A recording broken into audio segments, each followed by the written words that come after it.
नमस्कार, आप देख रहे हैं नेशन फर्स्ट और मैं हूं आपके साथ सत्यम गौर। बुलेटिन की शुरुआत इस वक्त की कुछ अहम खबरों के साथ करेंगे। आपको बता दें, देश में कोरोना वायरस की दूसरी लहर अब कुछ हद तक शांत हो गई है, लेकिन अभी भी रोजाना 50,000 से ज्यादा कोरोना केस देश में दर्ज किए जा रहे हैं और साथ ही मौतों का आंकड़ा भी चिंताजनक।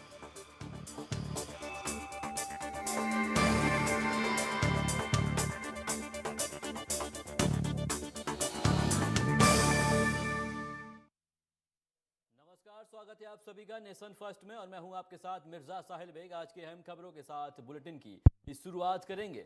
भारत में कोरोना की दूसरी लहर के दौरान सबसे ज्यादा मौत ऑक्सीजन की कमी से हुई थी। राज्यों में ऑक्सीजन की किल्लत थी, जिसको देखते हुए सुप्रीम कोर्ट ने एक टास्क फोर्स बनाई थी।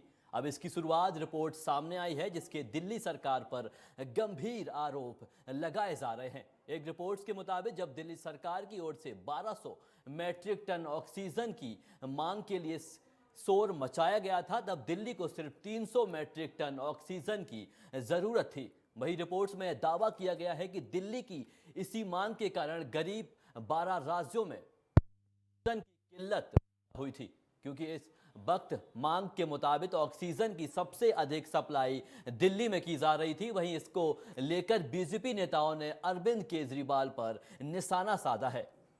उन्होंने अरविंद केजरीवाल पर निशाना साधते हुए कहा है कि दिल्ली में ऑक्सीजन की कमी से सबसे ज्यादा मौतें हुई थी। इसकी वजह क्या है? और दिल्ली की सीमाओं पर भी राज्यों में कम से कम ऑक्सीजन पहुंचा हुआ था, जिसके वजह से देश में ज्यादातर मौतें ऑक्सीजन की कमी से हुई हैं।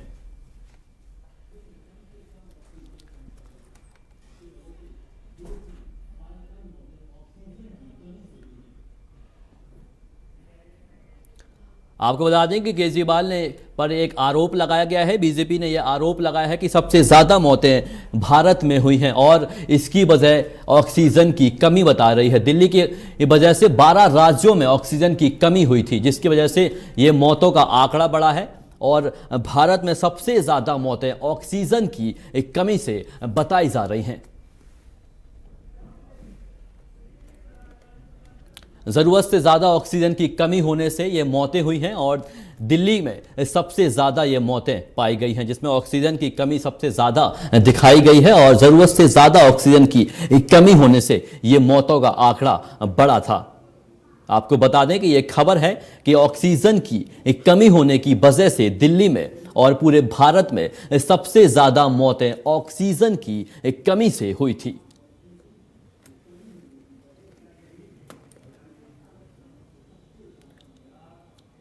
पहलवान सुशील कुमार की हिरासत की अवधि 14 दिन और बढ़ा दी गई है। जेल प्रशासन को निर्देश दिया गया है कि सुशील कुमार को 9 जुलाई से फिर से अदालत के सामने पेश किया जाए। इस मामले के जांच अधिकारी ने अदालत के जांच पर न्यायिक हिरासत अवधि बढ़ाने का आग्रह किया है, जिसे अदालत ने मंजूर कर लिया है। बता दें कि सुशील कुमार पहलवान सागर हत्याकांड मामले में मुख्य आरोपी है, जहां उसके साथ 9 और लोग भी न्यायिक हिरासत में हैं। अभी तक ये सभी 10 दिन की पुलिस रिमांड और 23 दिनों की न्यायिक हिरासत में जेल में हैं। आपको बता दें कि सुशील कुमार की हिरासत की अवधि बढ़ाने की मांग की जा रही है और इस पर 9 जुलाई है और इन पर सागर हत्याकांड के मामले में इनको जेल भेजा गया है और ये अभी अपने 20 लोगों के साथ जेल में बंद हैं। सागर हत्याकांड के मामले में उनको जेल में रखा गया है और उनको 9 जुलाई को उनकी पेशी होनी है।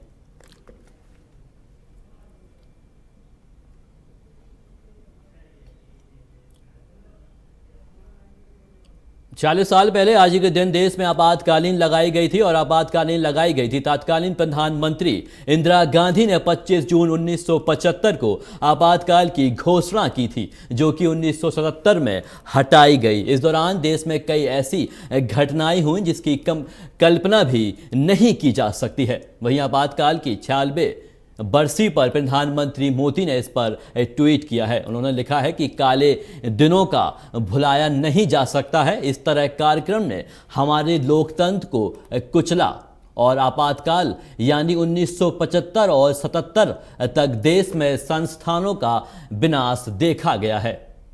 अमित शाह ने भी इस पर कांग्रेस पर हमला बोला है। उन्होंने ट्वीट कर आपातकाल आजाद भारत का इतिहास का एक काला अध्याय है। आज ही का दिन है जब इमरजेंसी लगाई गई थी और आज 46वीं इमरजेंसी की बरसी है। इस पर मोदी ने ट्वीट कर कहा है कि आज बहुत ही काला दिन है और इसकी कोई भी टिप्पणी नहीं की जा सकती है। आपातकालीन पर प्रधानमंत्री मोदी ने ट्वीट कर टिप्पणी भी की है और बीजेपी ने इस पर कांग्रेस पर सीधा निशाना साधा है।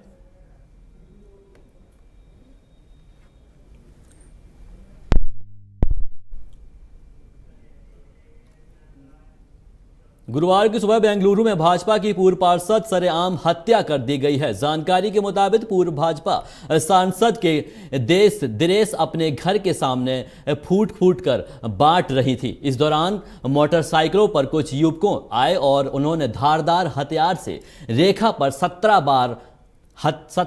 बार हथियार चला दिया, जिससे उन्हें बुरी तरह जख्मी हो गई हैं। हमले के बाद रेखा की देरेस और अस्पताल लाया गया, लेकिन उन्हें बचाया नहीं जा सका। वहीं मौके पर पहुंची पुलिस मामले की जांच में जुटी है और साथ ही पुलिस ने कहा है कि जल्द ही आरोपी को गिरफ्तार कर लिया जाएगा। रेखा की हत्या पर कर्नाटक के मुख्यमंत्री बीएस येदियुरप्पा ने भी संज्ञान लिया है। उन्होंने कहा है कि हम कड़ी कार्रवाई करेंगे और 24 घंटे के अंदर हत्यारों का गिरफ्तार करेंगे। भाजपा के पूर्व सांसद और पूर्व पार्षद की सरेआम हत्या कर दी है। 17 बार धारदार हथियार से उन पर हमला हुआ है। सीएम येदियुरप्पा ने इस पर ज्ञापन दिया है और कहा है कि जल्द से जल्द इन पर कार्रवाई होगी और उन आरोपियों को जल्द से जल्द पकड़ा जाएगा।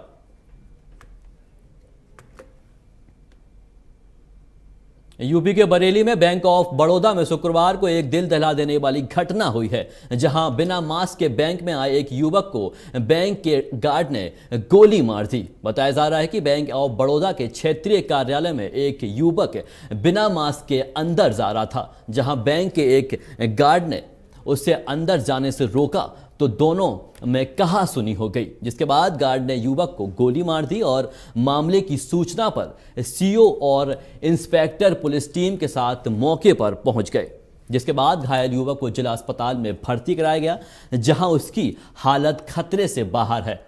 वहीं मामले में गार्ड का पुलिस ने हिरासत में ले लिया है और गार्ड ने अपनी सफाई में बताया है कि दोनाली बंदूक लोड थी, इस वजह से गोली चल गई। इस पर गार्ड की कोई गलती नहीं है और गोली उससे लग गई।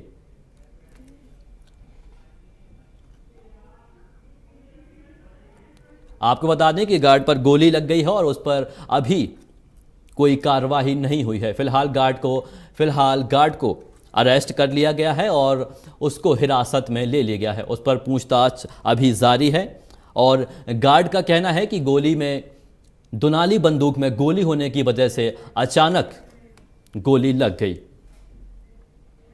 अमेरिका अपने दुश्मनों की मिसाइलों से जानकारी और उन्हें ध्वस्त करने के लिए नई तैयारियों में जुट गया है। इस तैयारी के तहत अंतरिक्ष में ऐसी व्यवस्था की जाएगी जिसमें किसी भी दुश्मन देश की मिसाइल अमेरिका की सरहद की छू भी नहीं पाएगी और इसके तहत अमेरिका रक्षा कंपनी लॉकहीड मार्टिन ने $4.9 बिलियन यानी 36,358 करोड़ रुपए का कॉन्ट्रैक्ट जीता है। अब यह कंपनी अमेरिका के अंतरिक्ष सेना यानी यूएस स्पेस फोर्स के लिए 3 मिसाइल बर्निंग सैटेलाइट्स बनाएगी। आपको बता दें कि लॉकहीड मार्टिन 3 अत्याधुनिक मिसाइल बर्निंग सैटेलाइट को साल 2028 तक अमेरिका सरकार को सौंप देगी।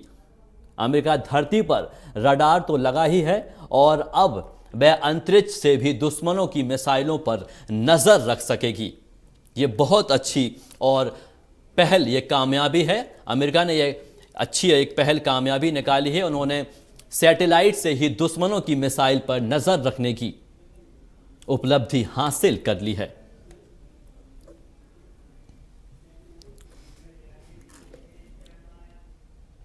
चीन ने रणनीतिक रूप से महत्वपूर्ण हिमालय के तिब्बत में एक आरोपी को इलेक्ट्रिक बैलेट ट्रेन का संचालन शुरू कर दिया है। यह ट्रेन तिब्बत की प्रांतीय राजधानी लहासा और अरुणाचल प्रदेश की सीमा से सटे शहर न्यंगची को जोड़ने एक रिपोर्ट्स के अनुसार तिब्बत क्षेत्र के पहली इलेक्ट्रॉनिक ट्रेन शुरुआत सुबह खुली जाएगी। यह लहासा न्यंगची और जोइनबाली फंगचिंग के बुलेट ट्रेन है जिसका आधिकारिक रूप में संचालन शुरू हो गया है। बता दें कि चीन की राष्ट्रपति भी जिनपिंग ने पिछले साल नवंबर में अधिकारियों को निर्देश दिया था कि इस सिचुआन प्रांत और तिब्बत के निंगयांची को जोड़ने वाले रेलवे लाइन चीन की सीमा क्षेत्र में सुरक्षा स्थिरता लाने में महत्वपूर्ण भूमिका निभाएगी और तिब्बत में यह पहली इलेक्ट्रॉनिक बुलेट ट्रेन होगी जो कि तिब्बत में चलाई जाएगी। तिब्बत में दूसरा और रेलवे स्टेशन बनाया जाएगा जिस पर यह ट्रेन पहली बार चलाई जाएगी। उत्तर प्रदेश के प्रयागराज में गंगा में पानी बढ़ जाने से नदी का कटान होने लगी है और बड़ी तादाद में वहां दफनाए गए शव गंगा में तैरने लगे हैं। ऐसे में 100 से ज्यादा शवों का नगर निगम ने अंतिम संस्कार कर दिया है। वहीं इस मामले में प्रयागराज नगर निगम के जोनल अधिकारी नीरज कुमार सिंह ने कहा है कि कुछ ऐसी महिलाओं भी शामिल हैं जिनके शव निकले हैं, जिनकी अभी तक नेल पॉलिश भी नहीं हटी है।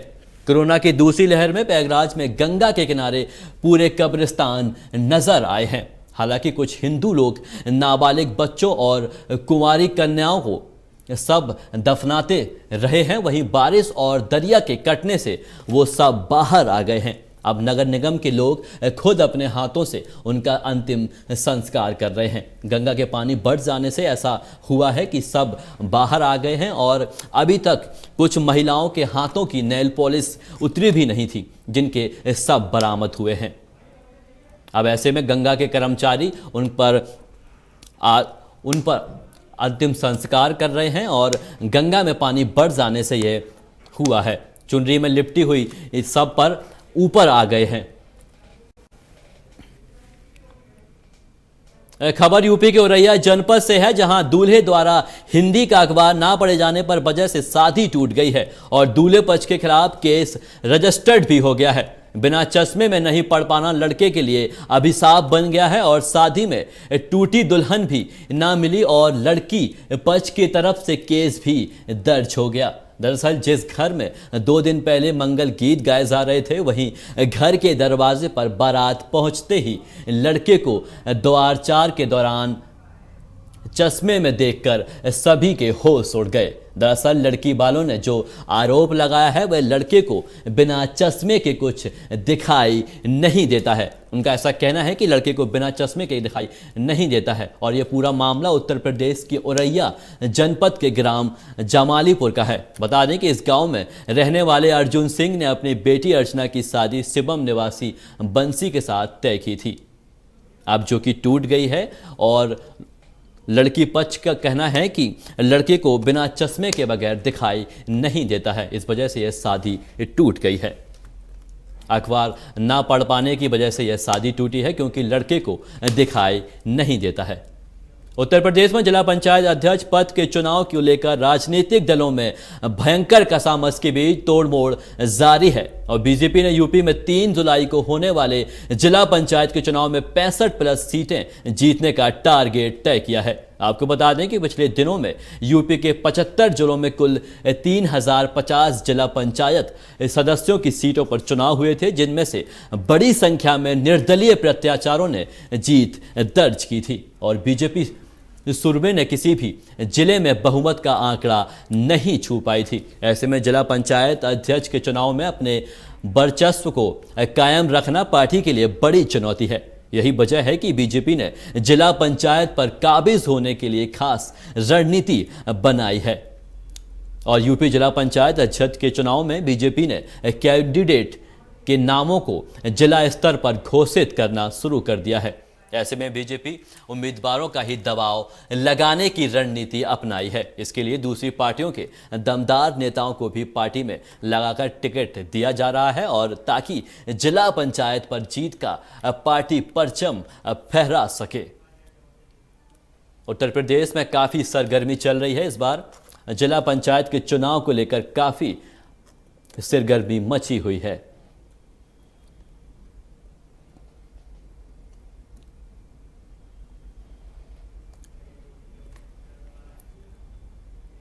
गाजीपुर बॉर्डर पर किसान की ताकत का एहसास कराने के लिए ट्रैक्टर रैली निकाली जा रही है। आपको बता दें कि भाकियों के राष्ट्रीय अध्यक्ष नरेश टिकैत का कहना है कि देश का किसान कमजोर नहीं है और बीच का रास्ता हमेशा खुले हुए हैं और सरकार की अपनी जिद छोड़नी होगी। और बता दें कि सरकार ने कृषि मंत्रियों को पिंजरे वाला तोता बना रखा है।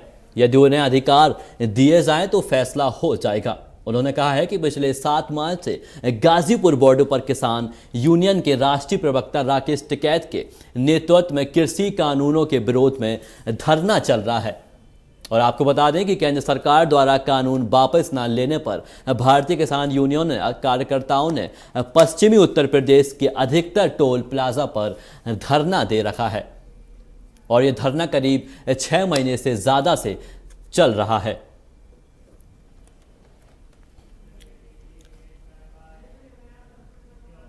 इलाहाबाद हाईकोर्ट में मुख्य न्यायाधीश संजय यादव ने अपने पद से रिटायर हो जाएंगे और आपको बता दें कि उनका न्यायाधीश के तौर पर कार्यकाल सिर्फ 15 दिन का ही रहा है। बता दें कि हाईकोर्ट में इतिहास में ऐसा पहली बार है जब किसी मुख्य न्यायाधीश का कार्यकाल इतने कम समय का रहा है। और साथ ही जस्टिस मुनीश्वर नाथ भंडारी को भी मंगलवार को इलाहाबाद हाईकोर्ट का कार्यवाहक मुख्य न्यायाधीश नियुक्त किया गया है। और न्याय विभाग द्वारा जारी एक अधिसूचना के अनुसार न्यायाधीश न्यायमूर्ति भंडारी 26 जून 2021 से मुख्य न्यायाधीश पद का कार्यभार संभालेंगे।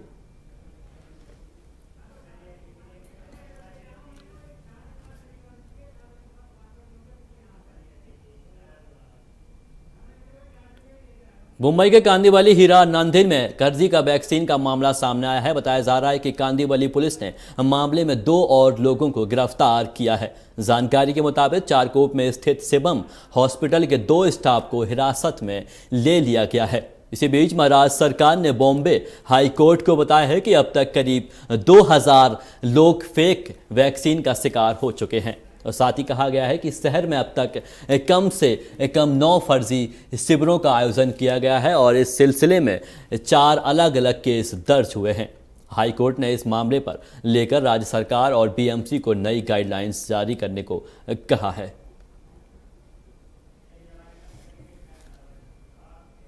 अभी के बुलेटिन में बस इतना ही। देखते रहिए नेशन फर्स्ट। नमस्कार।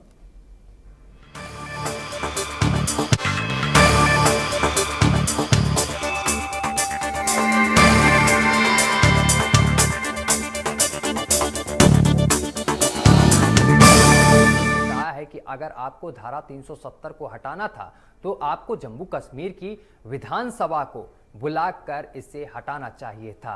आपको इसे गैर कानूनी तरीके से हटाने का कोई हक नहीं था। हम धारा 370 को संवैधानिक और कानूनी तरीके से बहाल करना चाहते हैं, लेकिन आप